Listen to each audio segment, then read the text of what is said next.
it chapter by chapter, one bite at a time. So many adventures and mountains we can climb. Take it word for word, line by line, one bite at a time.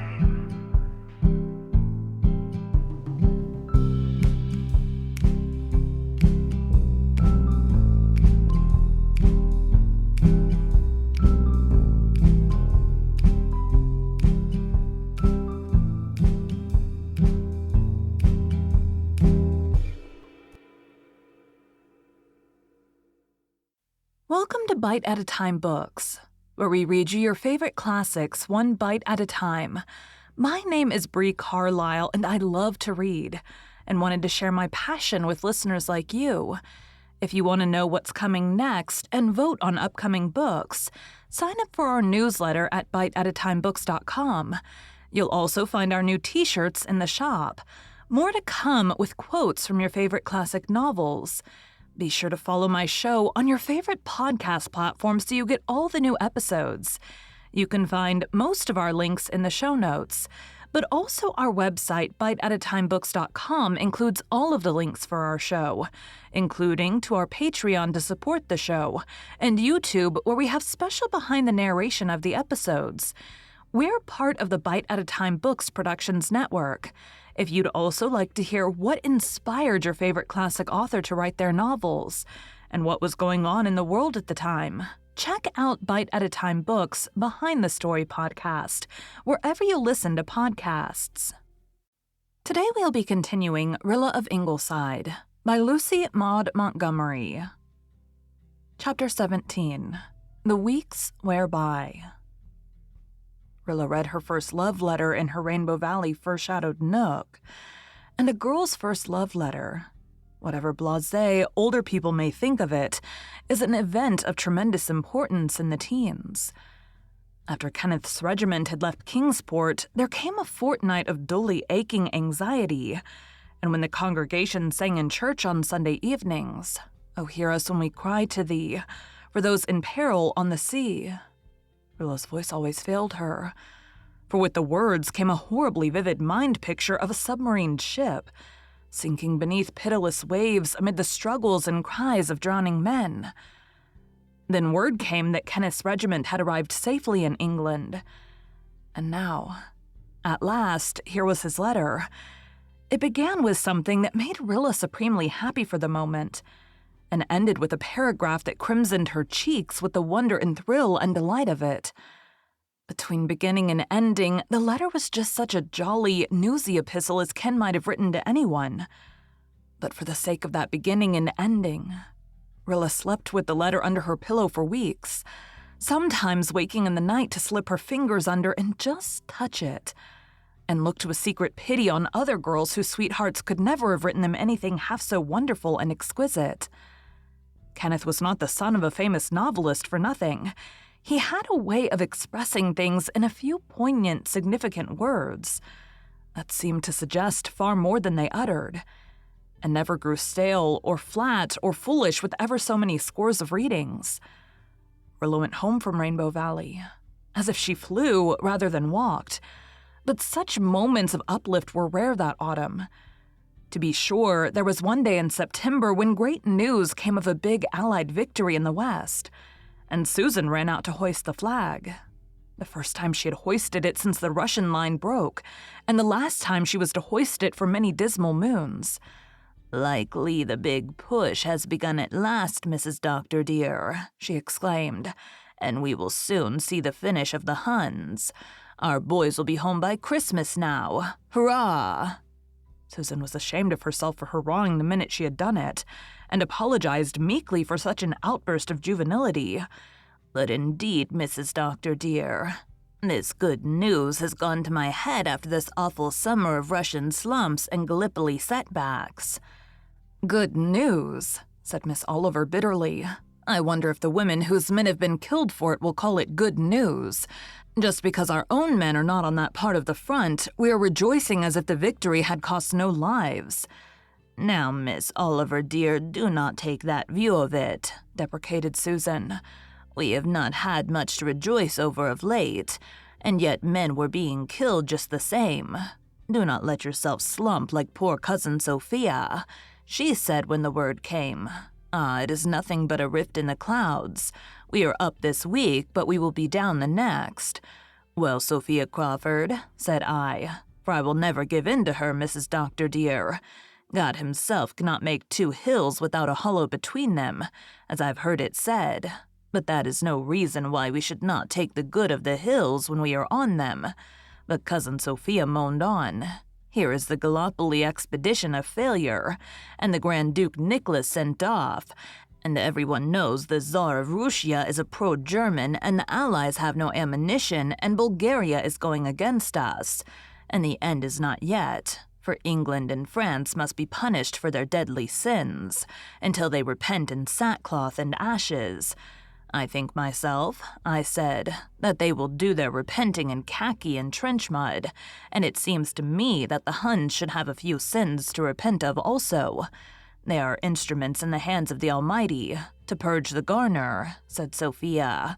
And then I got mad, Mrs. Doctor dear, and told her I did not and never would believe that the Almighty ever took such dirty instruments in hand for any purpose whatever, and that I did not consider it decent for her to be using the words of Holy Writ as glibly as she was doing in ordinary conversation. She was not, I told her, a minister, or even an elder, and for the time being I squelched her, Mrs. Doctor dear.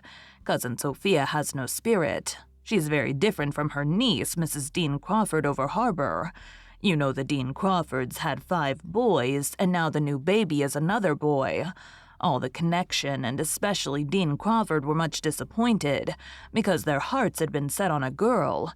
But Mrs. Dean just laughed and said, 'Everywhere I went this summer I saw the sign, Men Wanted, staring me in the face. Do you think I could go and have a girl under such circumstances? There's a spirit for you, Mrs. Doctor dear. But Cousin Sophia would say the child was just so much more cannon fodder.'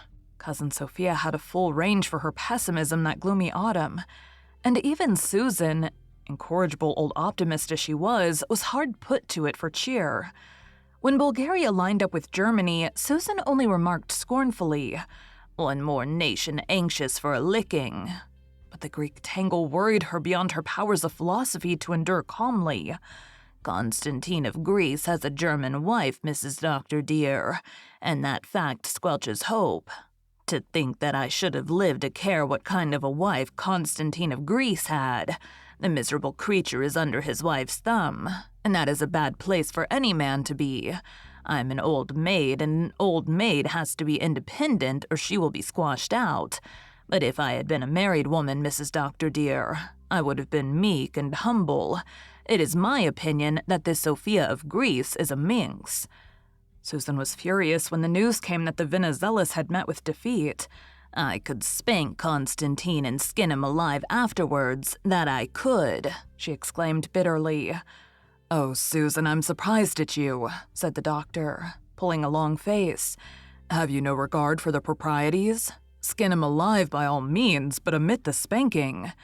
'If he had been well spanked in his younger days, he might have more sense now,' retorted Susan. 'But I suppose princes are never spanked, more is the pity. I see the Allies have sent him an ultimatum. I could tell them that it will take more than ultimatums to skin a snake like Constantine.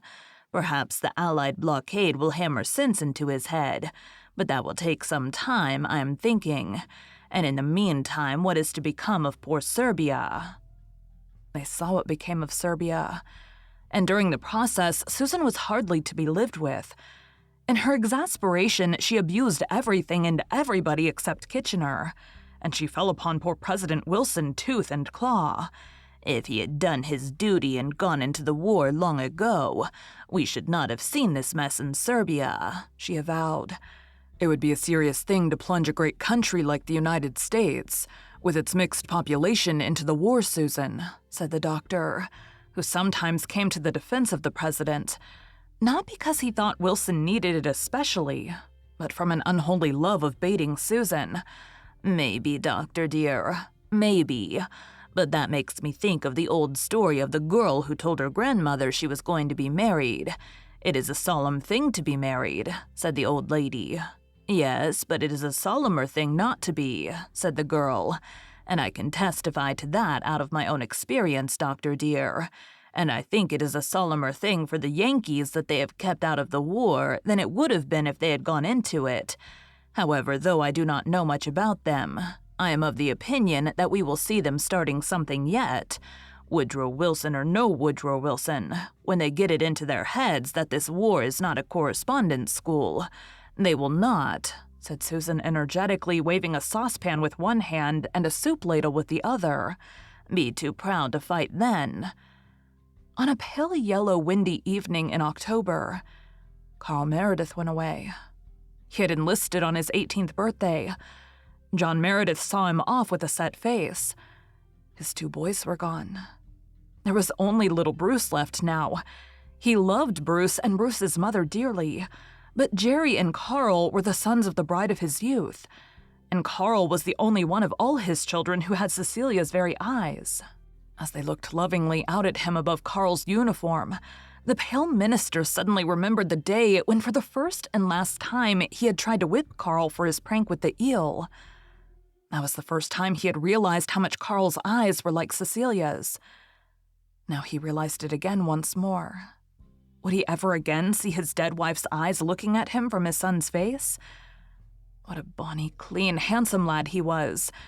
It was hard to see him go. John Meredith seemed to be looking at a torn plain strewn with the bodies of able-bodied men between the ages of 18 and 45.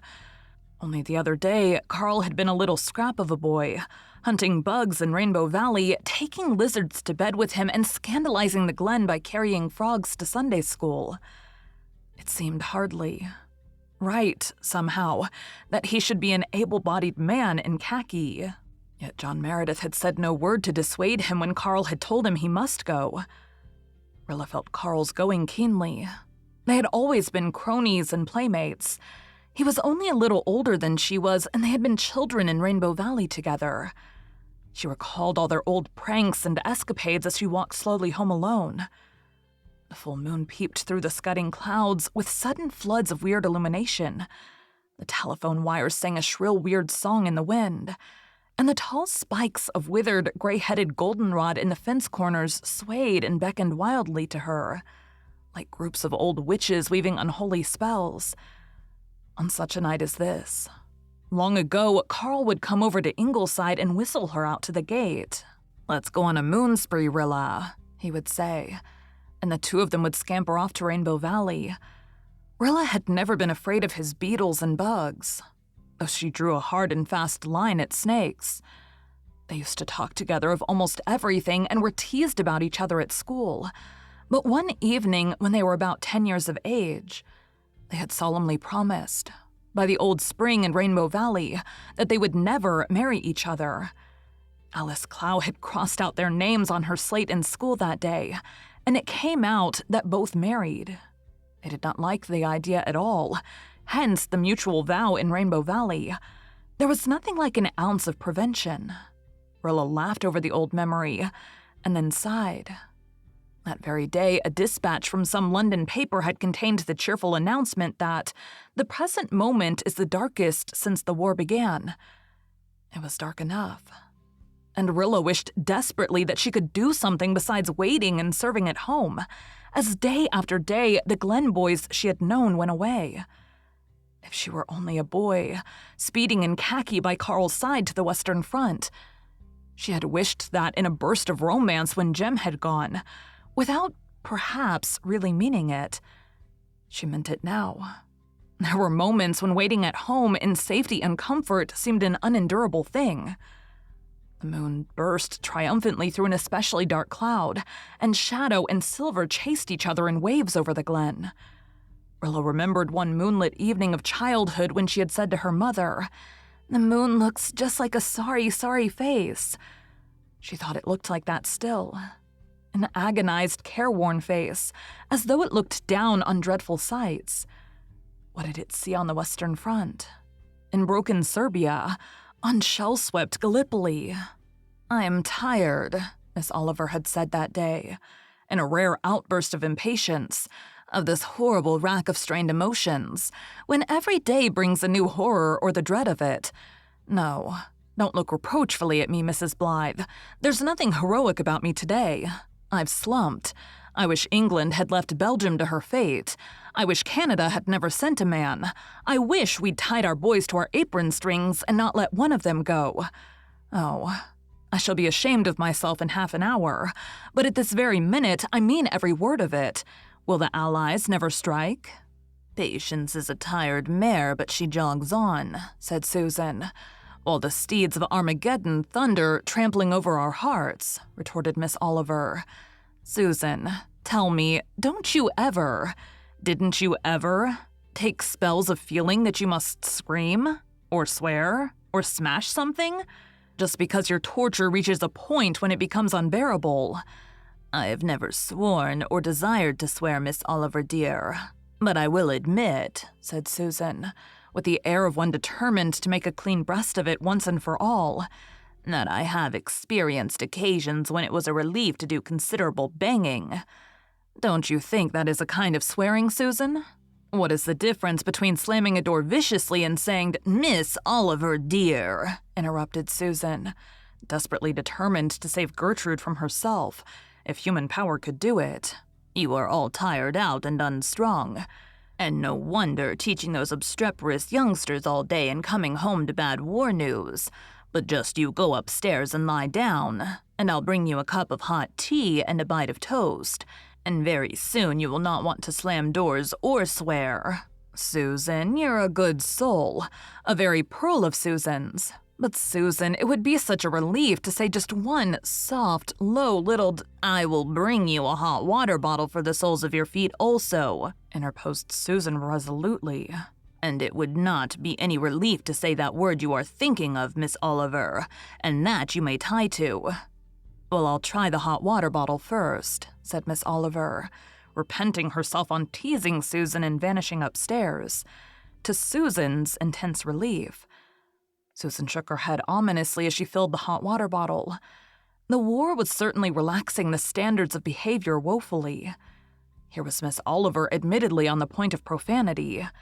"We must draw the blood from her brain," said Susan. "And if this bottle is not effective, I will see what can be done with a mustard plaster." Gertrude rallied and carried on. Lord Kitchener went to Greece, whereat Susan foretold that Constantine would soon experience a change of heart. Lloyd George began to heckle the Allies regarding equipment and guns, and Susan said you would hear more of Lloyd George yet. The gallant Anzacs withdrew from Gallipoli, and Susan approved the step with reservations. The siege of Kut el Amara began, and Susan pored over maps of Mesopotamia and abused the Turks. Henry Ford started for Europe, and Susan flayed him with sarcasm. Sir John French was superseded by Sir Douglas Haig, and Susan dubiously opined that it was poor policy to swap horses crossing a stream. Though to be sure, Haig was a good name and French had a foreign sound, say what you might. Not a move on the great chessboard of king or bishop or pawn escaped Susan, who had once read only Glen St. Mary notes. "There was a time," she said sorrowfully, "when I did not care what happened outside of P.E. Island, and now a king cannot have a toothache in Russia or China, but it worries me. It may be broadening to the mind, as the doctor said, but it is very painful to the feelings." When Christmas came again, Susan did not set any vacant places at the festive board. 2 empty chairs were too much even for Susan, who had thought in September that there would not be one. "This is the first Christmas that Walter was not home," Rilla wrote in her diary that night.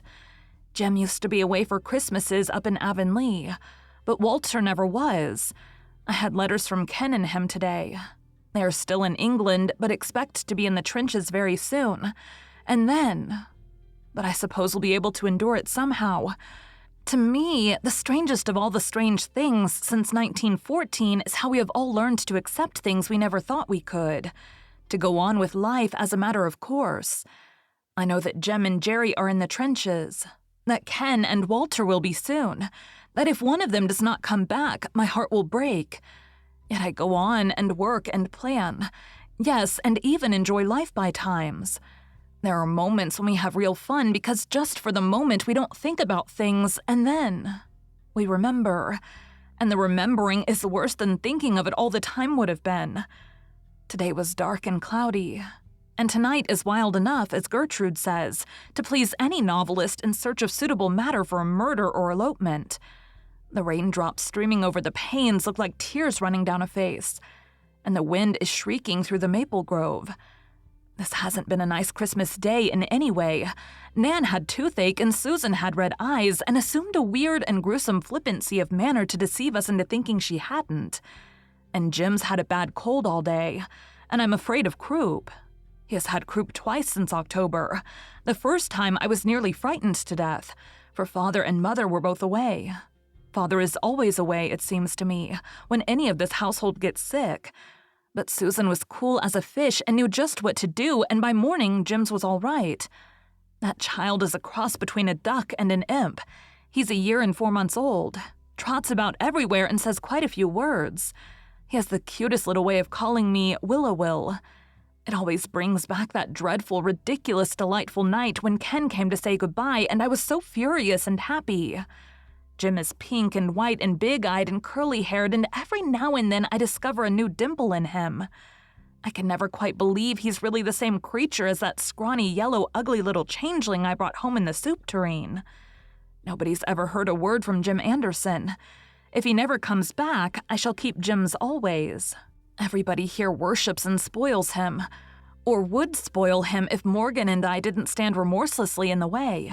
Susan says Jim's is the cleverest child she ever saw and can recognize old Nick when he sees him. This because Jim's threw poor Doc out of an upstairs window one day. Doc turned into Mr. Hyde on his way down and landed in a currant bush, spitting and swearing. I tried to console his inner cat with a saucer of milk, but he would have none of it, and remained Mr. Hyde the rest of the day. Jim's latest exploit was to paint the cushion of the big armchair in the sun parlor with molasses. And before anybody found it out, Mrs. Fred Clow came in on Red Cross business and sat down on it. Her new silk dress was ruined, and nobody could blame her for being vexed. But she went into one of her tempers and said nasty things and gave me such slams about spoiling Jim's that I nearly boiled over too. But I kept the lid on till she had waddled away. And then I exploded. "The fat, clumsy, horrid old thing," I said. And oh, what a satisfaction it was to say it. "She has 3 sons at the front," Mother said rebukingly. "I suppose that covers all her shortcomings in manners," I retorted. But I was ashamed. For it is true that all her boys have gone, and she was very plucky and loyal about it too, and she's a perfect tower of strength in the Red Cross. It's a little hard to remember all the heroines. Just the same, it was her second new silk dress in 1 year, and that when everybody is, or should be, trying to save and serve. I had to bring out my green velvet hat again lately and begin wearing it. I hung on to my blue straw sailor as long as I could. How I hate the green velvet hat. It is so elaborate and conspicuous, I don't see how I could ever have liked it. But I vowed to wear it. And wear it I will. Shirley and I went down to the station this morning to take Little Dog Monday a bang-up Christmas dinner.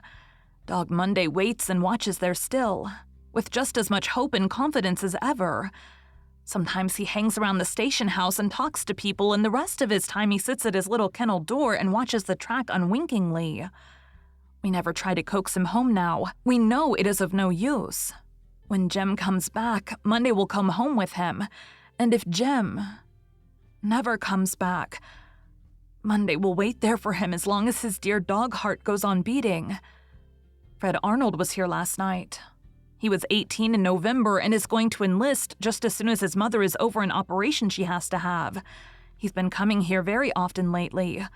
And though I like him so much, it makes me uncomfortable, because I'm afraid he is thinking that perhaps I could care something for him. I can't tell him about Ken, because, after all, what is there to tell? And yet I don't like to behave coldly and distantly when he'll be going away so soon. It is very perplexing. I remember I used to think it would be such fun to have dozens of beaux, and now I'm worried to death because 2 are too many. I'm learning to cook. Susan is teaching me. I tried to learn long ago, but no. Let me be honest, Susan tried to teach me, which is a very different thing. I never seemed to succeed with anything and I got discouraged. But since the boys have gone away, I wanted to be able to make cake and things for them myself. And so I started in again. And this time I'm getting on surprisingly well. Susan says it is all in the way I hold my mouth, and Father says my subconscious mind is desirous of learning now. And I dare say they're both right.